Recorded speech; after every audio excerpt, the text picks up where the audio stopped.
Yo, what's up everybody? It's Peace. Welcome to another video. I'm coming at you today with the 42 card Melodious Snake Eyes FTK build that I took to locals. I got to resolve the FTK several times during the tournament, at least 3, and you can see those in the matches that I posted over the past 2 days. The deck is really nice, but it can obviously be improved upon. I unfortunately went X2 or 3, I can't remember, but I ended up with 8th place. We did the full 5 rounds because it was like 17 or 20 players or something like that.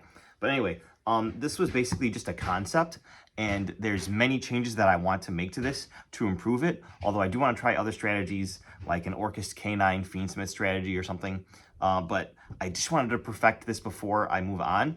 But this is post-ban list, and I took it to the tournament when I was wearing that glove. You can see my hand is still really beat up. But yeah, I just wanted to share this list with you guys. Someone in the comment section asked, I should have written it down, but this is for you. So let's get into the deck profile for the Snake Eyes FTK. And I think I'm going to do a separate video for the combo. So make sure you subscribe for that if you're interested in the actual FTK. There's several one-card FTKs in this list. So we'll get into the list first.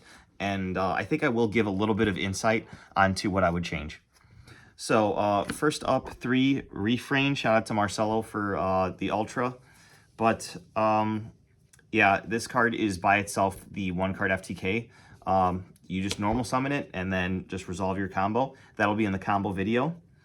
Next up, 1 Couplet. Now this is something that I might want to increase in later iterations because drawing it without a way to put it back into your deck completely kills any combo line that you have with this. The 3 Ostinato, which is also a 1-card FTK. This is over 8,000 damage by itself. And then the 1 Melodious Concerto. You don't want to draw it, but it doesn't completely end your life if you do draw it. So that's it for the Melodious engine. A supplementary engine that I use with the Melodious engine is the Symphonic Warrior engine. So these are just machines that can help you push forward. When this is summoned, you get an extra normal summon during that turn. And because your Melodious engine puts a pendulum body on board, you can utilize Beyond to actually search out this, so you always have it. You scale it as your high scale. Your low scale is Refrain. You pendulum summon, and then you can summon this from your deck. Unless you hard drew it, then you would just pendulum summon it, which is crazy. Neither of these are really bricks per se. The only really hard brick is the Couplet, which is why I want to play more of it, which is counterintuitive. But this engine is very, very powerful. And by utilizing the broken Symphonic Warrior engine, you're able to actually do the FTK. Because without this, you wouldn't be able to do it with just Refrain. You would still be able to do it with Ostinato, but just this existence allows you to do it with Refrain. So, like I said, keep an eye out for that combo video that's coming out. Next up is the Snake Eye engine. I couldn't get my 3rd Snake Eye Ash in time. I have it right here. But I played 2 Snake Eye Ash for the tournament. You search it anyway, and if you hard draw it, you're not able to FTK. I'm still trying to find a line to FTK with just Snake Eyes Ash. Then it would be more beneficial to play cards like Bonfire or 1-for-1. Cards, spoiler alert, that I did not play.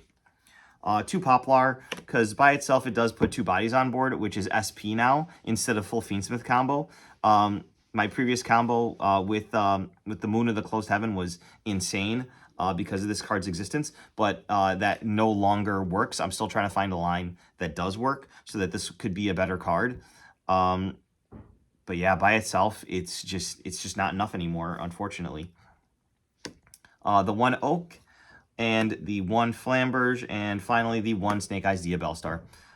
So that is basically the entire Snake Eyes engine, besides the Divine Temple of the Snake Eye that you search off your Poplar to put it in the Spell and Trap zone. We do play a couple of Link 1s, so that's how you can get at least 2 bodies on board, but that's just not enough anymore because the Fiendsmith package does not exist. Before, you were able to climb up into Princess to reborn your Snake Eye Ash that you placed in the Spell and Trap zone with the Divine Temple, and then actually climb up into the Abao to actually reborn your Desiree and then equip that. So you had the full Snake Eyes combo, plus you had the Desiree negate and an Abao, which is just crazy.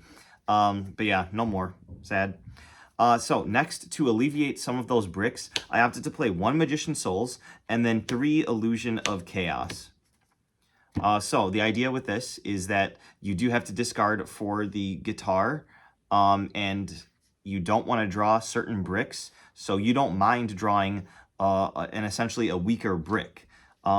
You want to draw one of these 3 so you can put back one of your harder bricks back into your deck to give your hand a little bit more advantage, because you never want to see the couplet in your hand. You don't really want to see the Snake Eyes Diabellstar or the Flamberge in your hand. You don't want to see the Symphonic Warrior mics in your hand either.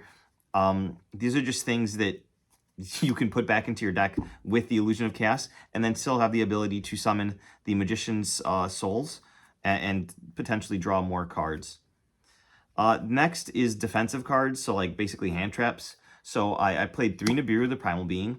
When you're nibbing your opponent on turn 0, you want to keep their token in attack position, and hopefully they have enough attack power so that you can kill your own nib. Because this deck is not really an OTK deck. You want to resolve your Melodious combo, which bridges into the Snake Eye FTK. And to do that, you need to have no monsters on your field for Ostinato to resolve. And Couplet has the restriction where it can't search if you have a non-Melodious monster on the field. So you definitely want to clear the Nibiru. But it's just so powerful, high-impact hand trap, that I had to include it. Next up is 3 Ash Blossom and Joyous Spring. This is great for the Mulch Armies.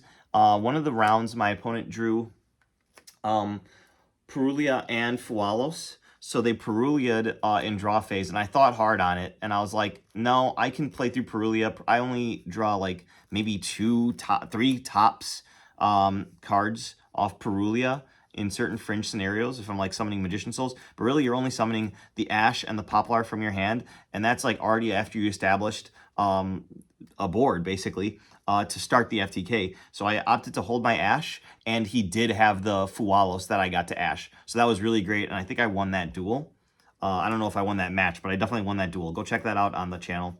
Bell. So this is a really powerful hand trap. It's a sleeper, though, because I think I see this in a lot of people's side decks. Not only is it extremely good against the Yummy matchup, acting as a disruption, but any variant of K9, which I did face in tournament, I was able to stop Robert Creamer's Izuna. No, I let the Izuna resolve. I stopped the one in the graveyard. I have the K9 package right here. It's going to bother me if I don't know it. I was able to stop his Lupus. I was able to stop his Lupus in its tracks. With the last card Bell in my hand, and then FTK him. So that was just hilarious. So make sure you check out that duel against first place champion Robert Creamer. So yeah, Bell is just great. It stops any interaction with the graveyard, which is very strong.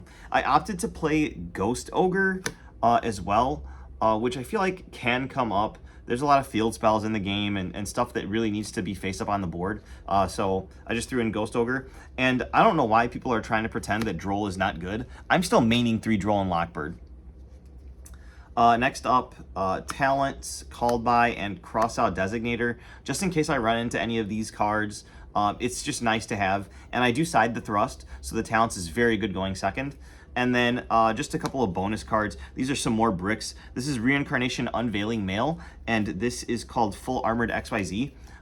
Spoiler alert, you play the Full Armored package, and basically throughout the combo, once you have your 2 level 4 bodies from the Melodious package, you go into Banshee, which ranks up into the Full Armor Fortress guy, which searches 2 extra cards that you can place on your field or draw into more disruptions if you can't go the FTK line with your Magician Souls. So it just adds more advantage, and you can actually utilize this package in this deck, because I did play the rank 6 that you lay on top of the Full Armor Master, whatever it's called. So that's the 42 card list.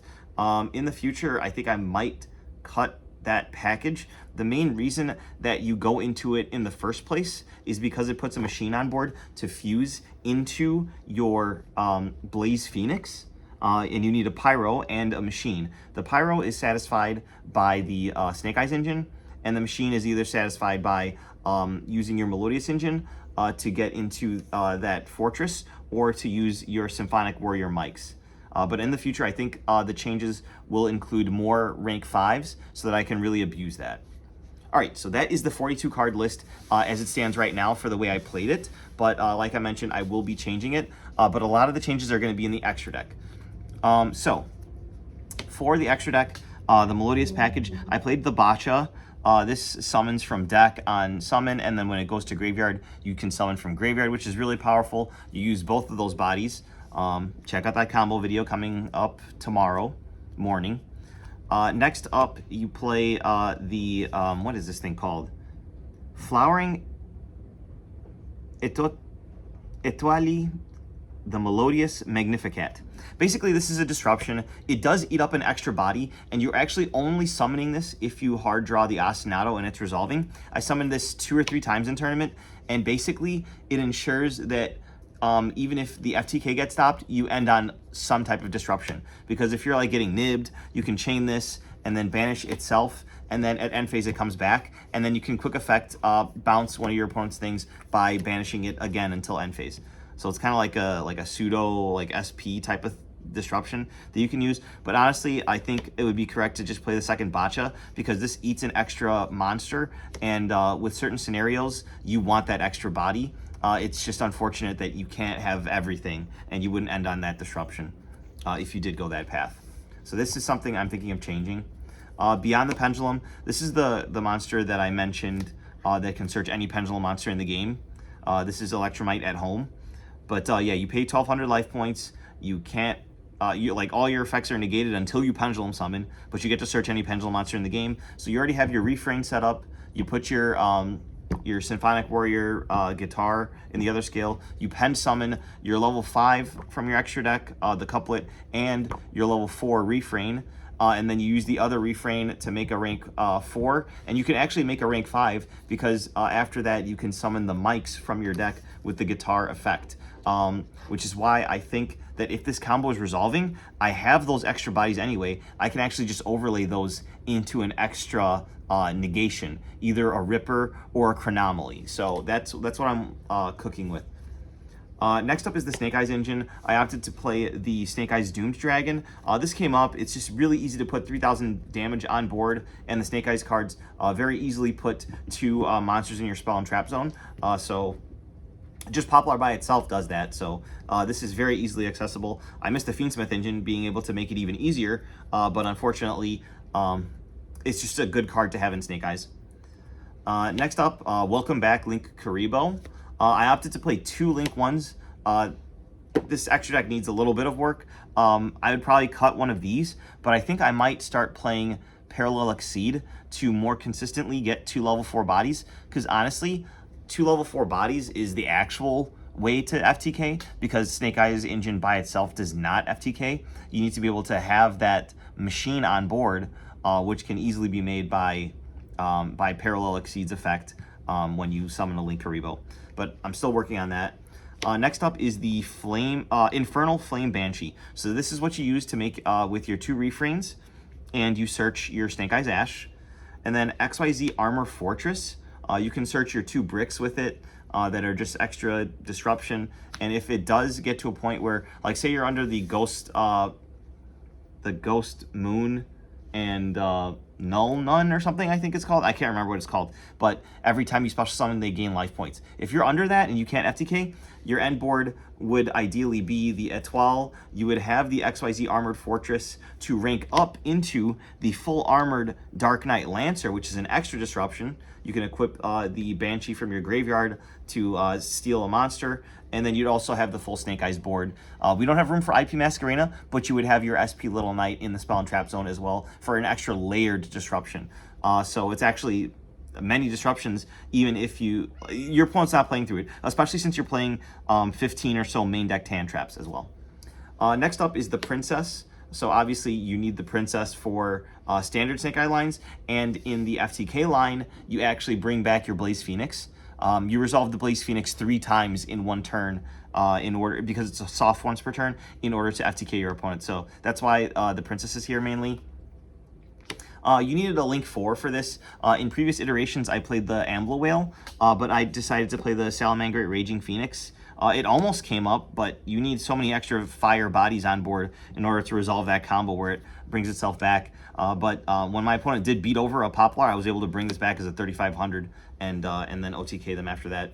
And then the Zealantis. This is the third way that you're resolving your Blaze Phoenix. You're banishing everything from the field and bringing it back, considering it a new monster, which you can resolve the burn for approximately 3,000 once again to diminish your opponent's life points. SP Little Knight is just a great card. If you do need to climb up into a Link 4, a very good way to do that. In the past iterations of this deck, you would leave the Oak on the field towards the end of the combo. You would summon the SP Little Knight, and that can banish the Infernal Flame Banshee from your graveyard.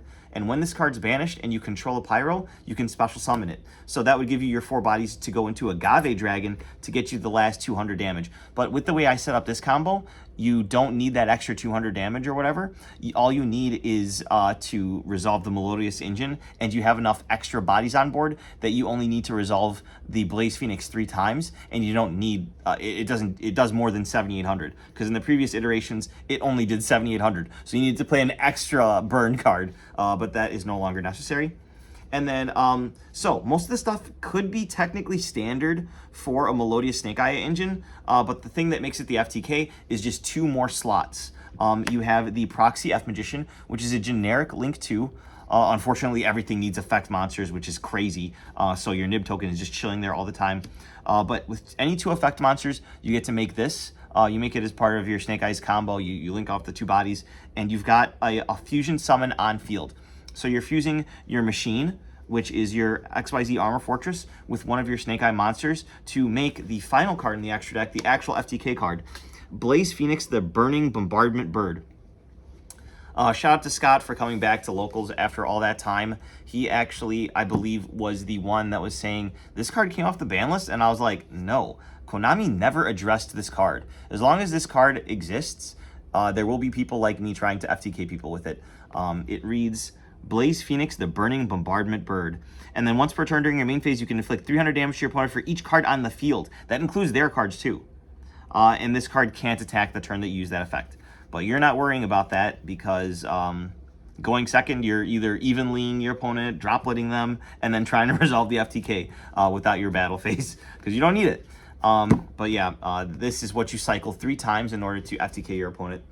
And yeah, I'm gonna iterate it every chance I get. Go back for the past 2 days on these on this channel to see the videos of me resolving this FTK combo.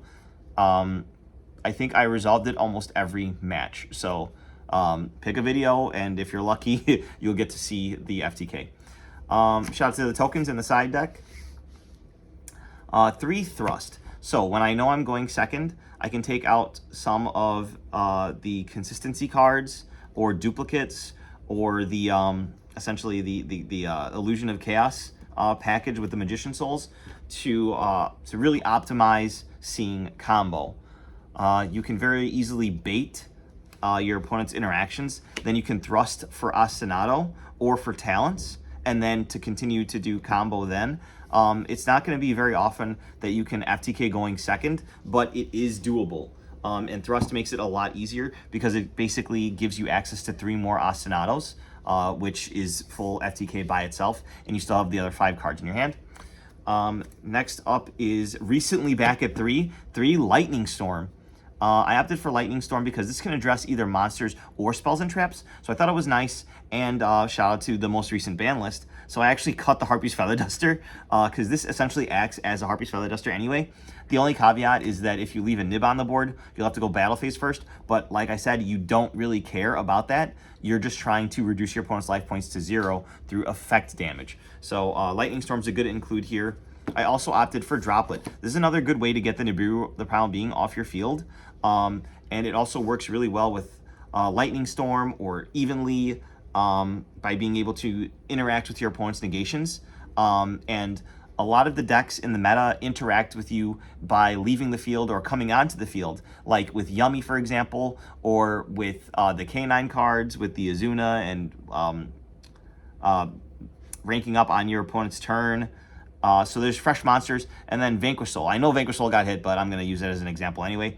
The Vanquish Soul monsters can like appear and stuff and be layered interruptions that can't be destroyed by card effects. So Droplets are really good in my opinion. And then another card that goes really well with that against all those decks that I just named is Book of Eclipse. You can just start your turn off with this, or mid combo you can just book everything. Because Blaze Phoenix only cares about cards on the field. I don't think they need to be face up. Each card on the field, yeah. So, like, book your board and then keep on going and just FTK your opponent. So this card's really good at just blanket getting rid of everything. You can't play Dark Ruler no more because your opponent doesn't take damage the turn you play Dark Ruler no more. So that's why we have the Droplet, the Lightning Storm, the, what's it called? The Book of Eclipse. Sorry, guys, I'm tired. And then finally, Evenly Matched. This is another thrust target that can really easily answer a board and give you enough leeway to actually FTK because, for example, I think it was round 1 or round 2 against first place champion Robert Creamer. He did not know where to interact with my deck. And by having baits like the XYZ Armor Fortress that can search 2, this is a really big Ash target. He did not Ash my Infernal Flame Banshee or my Snake Eyes Ash effect because he decided to Ash the XYZ Armored Fortress because he wasn't aware. So a lot of this is surprise factor. And you got to be prepared for games 2 and 3 with a very powerful side deck. Obviously, the main deck is insane. You could probably side out a couple of hand traps for like maybe a couple of Eclipses and Droplets, which is what I did. But overall, the main deck is very strong going first, even through hand traps. So yeah, that's the list. Like I said, stick around for tomorrow's video, which will be the actual... I'll do 2 different FTKs. I'll do Ostinato by itself. Actually, I'm going to do a bunch of combos. So make sure you check out that video tomorrow, and I'll see you guys in the next one. Bye-bye!